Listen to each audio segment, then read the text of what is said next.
Greetings everybody, welcome to Taxi Boost SA Motorsport and a happy new year.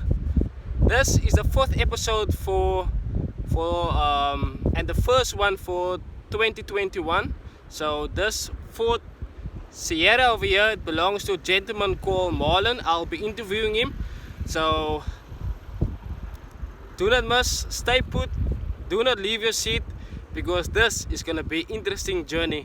And guys, if you didn't subscribe yet, go onto YouTube, subscribe me. It's Taxi Boost SA Motorsport, and you can find me on Facebook and Instagram as well, and on Xr6 TV.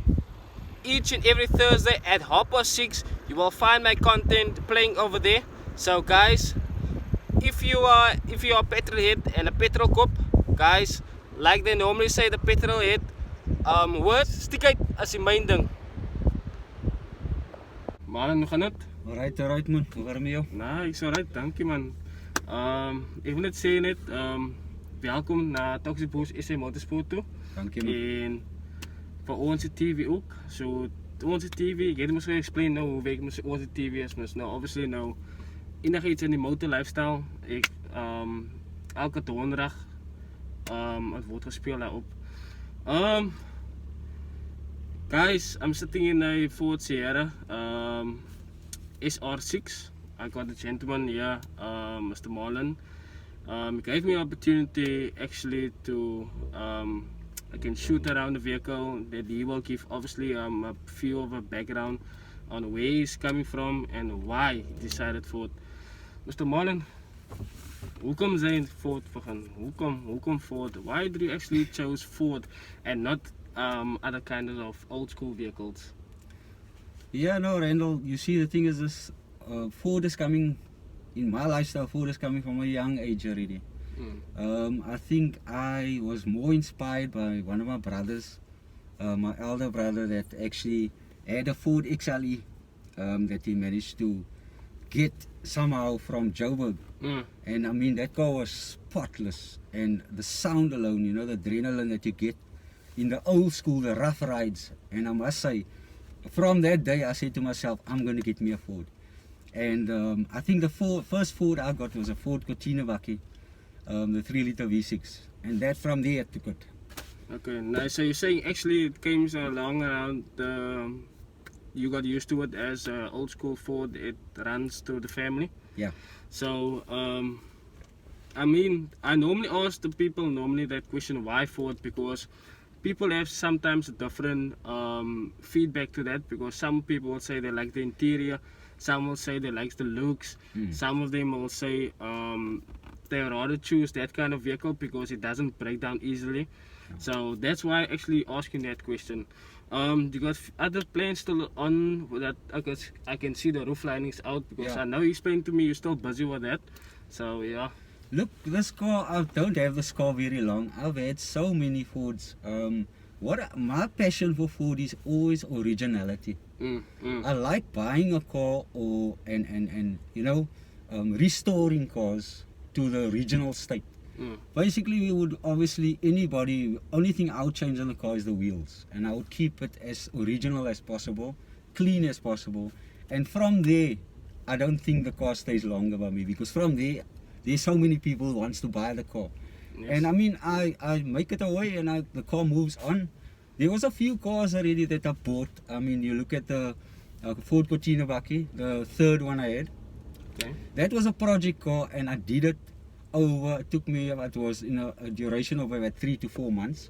Body work and straightening and original, everything original.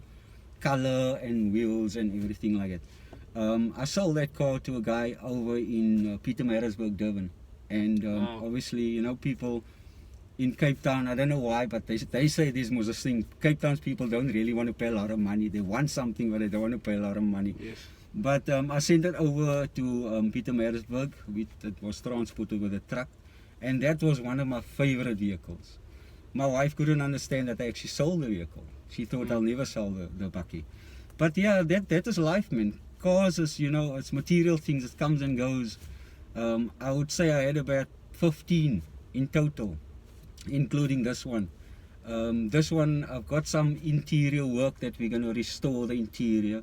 Body work was done. Because I'm in the food industry and I know a lot of people know me. We deal with parts and we swap and we give and we sell and Yes, yes. So things are easy to come along into this with the old school. You need to know people, Exactly. And I've been building this car up now for the 2 months, and this is how I got it so far. The car was very much standard. There was a few odds and ends that needed to be repaired. Bodywork was done. And the next thing, as you can see, the interior, the roof lining has been sent away. So the next step this week, we're planning on doing interior and stuff like that. Yes. And as we go along, I would then jump to the engine bay and engine, doing the engine over maybe and some modifications. But I think that from there, we'll see what happens. Yes. I'm just gonna go through with the vehicle with you guys quickly.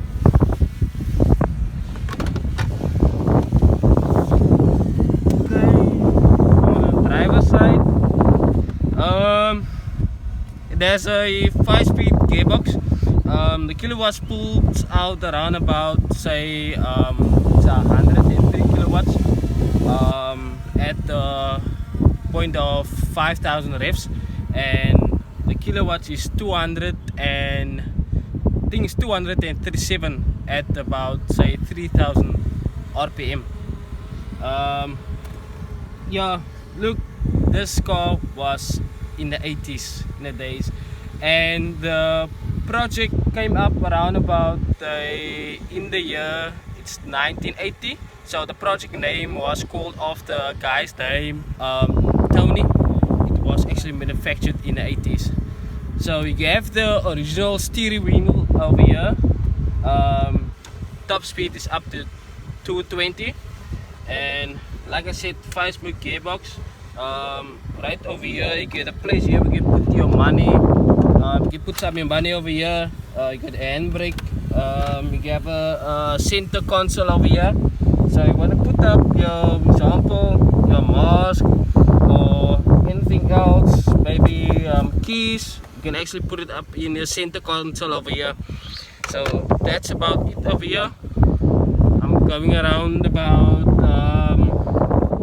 Like gentleman explained to me, he's gonna do the interior over, so and the roof lining. So up maybe next week, hopefully it will be sorted out already.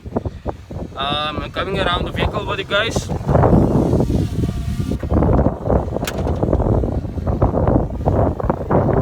Okay, as you heard, he only replaced a rim over here, so but everything is standard over here. But I must say the rim looks on this vehicle phenomenal. So you got the lenses here, the original headlights. It's not crystal clear, so as you can see there, the factory of the headlights is SAD. It's still standard, guys. So you got everything over here. You got the standard grille. You have the indicator spotlight also, and then I'll be going around this side. Check it out. Looks passengers will sit at the back. Just gonna put a door clear here. Getting at the back of the vehicle clear, and the house is the space. Okay, so as you can see, the space where I'm sitting and the seat in front of me, number one, because now actually your passengers can actually sit comfortable at the back. Over here you have, so you got an armrest over here. Your passengers at the back, they can actually relax and enjoy the ride. That's interesting. What Ford Sierra actually manufactured. Can have a nice armrest, enjoy the ride and the smoothness, and yes, that's about it. Okay, I'm just at Marlon's gonna open up the bonnet quickly for me, see how the engine bay looking on a Ford Sierra 3 liter.